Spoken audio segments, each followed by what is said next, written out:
Hello friends, आज मैं लेके आया हूँ आप लोग के बीच ऑटोमेशन इलेक्ट्रिकल 5th सेमेस्टर का पेपर है ऑटोमेशन। उसमें एक 4th यूनिट में लेके आ रहा हूँ। ठीक है, इलेक्ट्रिकल कंपेंसेटर ये होता क्या है? तो देखिए, सबसे पहले हम इलेक्ट्रिकल कंपेंसेटर क्या होता है। कंपेंसेटर ही जो है वो एक प्रकार का इलेक्ट्रिकल सर्किट है जो आपको जीरो और पोल्स प्रोवाइड करता है किसी सिस्टम को कंपेंसेशन के लिए। कंपेंसेशन जो है आपका लैग भी हो सकता है और लीड भी हो सकता है। ठीक, और जो सर्किट लैग या लीड प्रोवाइड करता है उसको हम लोग कंपेंसेटर कहते हैं। कंपेंसेटर दो प्रकार का होता है, एक होता है लैग कंपेंसेटर, दूसरा होता है लीड कंपेंसेटर। लैग कंपेंसेटर क्या होता है?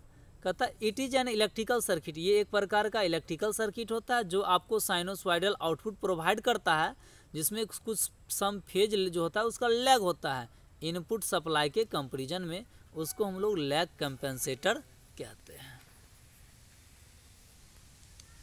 ये हम सर्किट देखते हैं, ये कुछ इस तरह का आपको सर्किट रहता है। ठीक है, लैग कंपेंसेटर का R1 है, R2 है, ये आपका C है।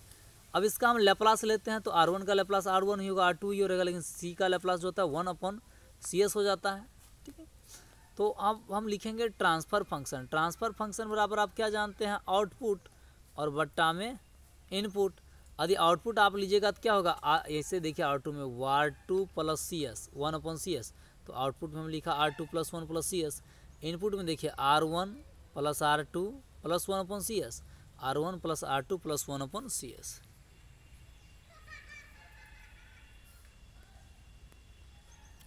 यहाँ से आप LCM कीजिएगा तो ये हो जाएगा 1 + R2CS, ये हो जाएगा 1 + R1 + R2CS। CS दोनों में नीचे में था इसलिए उसको काट दिए। अब इसमें क्या काम करना है थोड़ा ध्यान दीजिए। यहाँ पे इस R2 में R2 से हम डिवाइड भी कर देंगे और गुना भी कर देंगे। ठीक है, यहाँ पे थोड़ा मिस्टेक हो चुका है लिखने में। ठीक है, यहाँ पे आपको R2 मल्टीप्लाई भी रहता। तो अब क्या काम किया, हम मान लिए R1 + R2 बट्टा R2 को हम अल्फ़ा मान लिए और R2C को हम लोग ने T मान लिया। ठीक है, तो देखिए वहाँ ऊपर में R2C जहाँ होगा T दे देंगे और जहाँ पे R1 + R2 होगा वहाँ पे क्या दे देंगे, अल्फ़ा हम पुट कर देंगे। ठीक है, तो इसको हम पुट करेंगे तो क्या हो जाएगा, यदि इसको आप पुट कीजिएगा, ठीक है,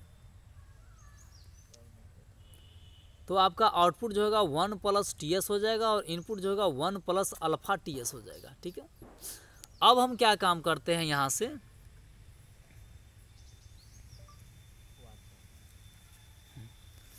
जीरो के लिए क्या काम करना है आपको, न्यूमरेटर को, ठीक है, पोल्स और जीरो निकालना है।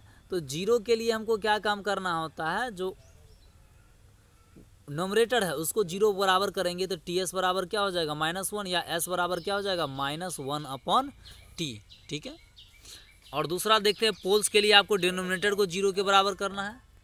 तो इसमें हम डिनोमिनेटर को जीरो के बराबर करते हैं 1 + अल्फ़ा TS को जीरो के बराबर। तो यहाँ से आपका S का वैल्यू जो होता है -1/अल्फ़ा T आता है। ठीक है, अब देखिए -1/T और -1/अल्फ़ा T, इसमें कौन बड़ा हो जाएगा?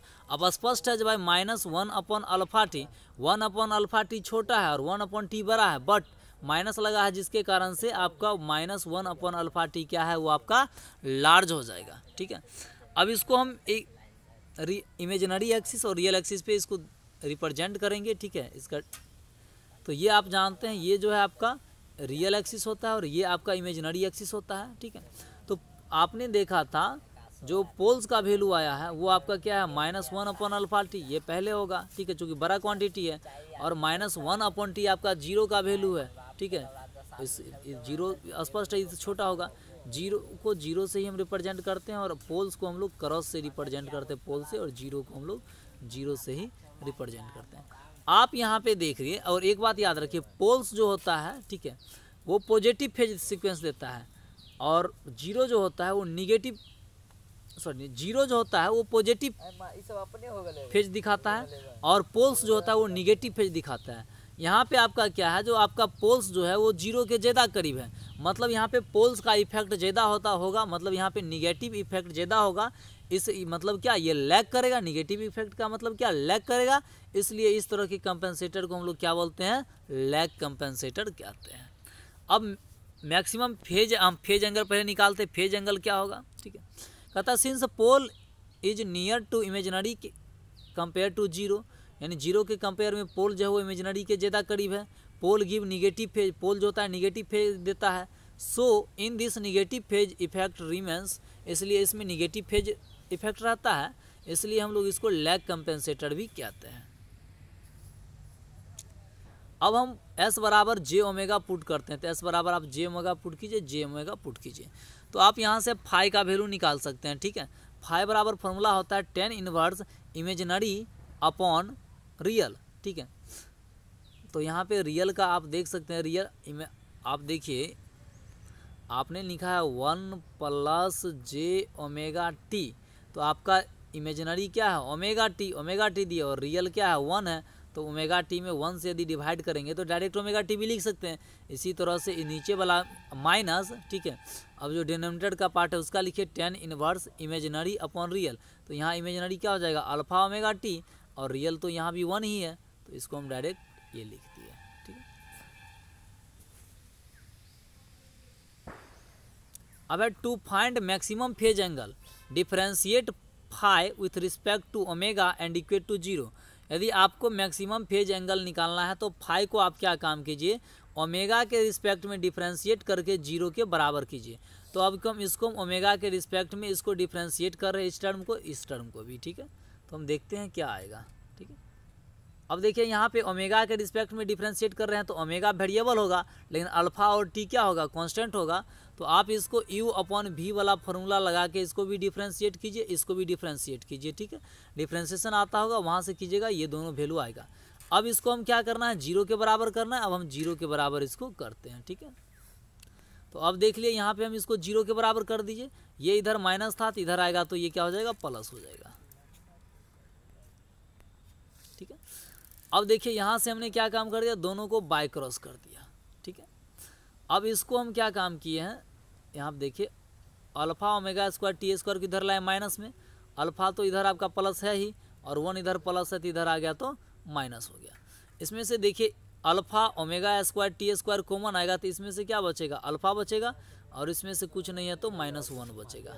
ठीक है, अब यहाँ से आपको क्या काम करना है, जी अल्फा -1 इधर आएगा, अल्फा -1 दोनों तरफ है, तो अल्फा -1 क्या होगा आपका, ये देखिए ये तो आपका कट जाएगा, तो क्या बचेगा alpha omega square T square 1, या ओमेगा स्क्वायर बराबर 1 अपॉन क्या हो जाएगा टी स्क्वायर अल्फा, तो वही अल्फा टी स्क्वायर हम दिए हैं। ठीक है, अब इधर से स्क्वायर हटाइएगा तो रूट रहेगा, तो टी स्क्वायर का रूट तो टी होगा, लेकिन अल्फा का रूट क्या हो जाएगा अल्फा ही रह जाएगा। मतलब आपका यानी फेज एंगल को आप जब मैक्सिमम फेज एंगल निकालने के लिए आपका जो ओमेगा का वैल्यू आया वो क्या आया 1 upon t root under alpha, ये आपका मेन वैल्यू है।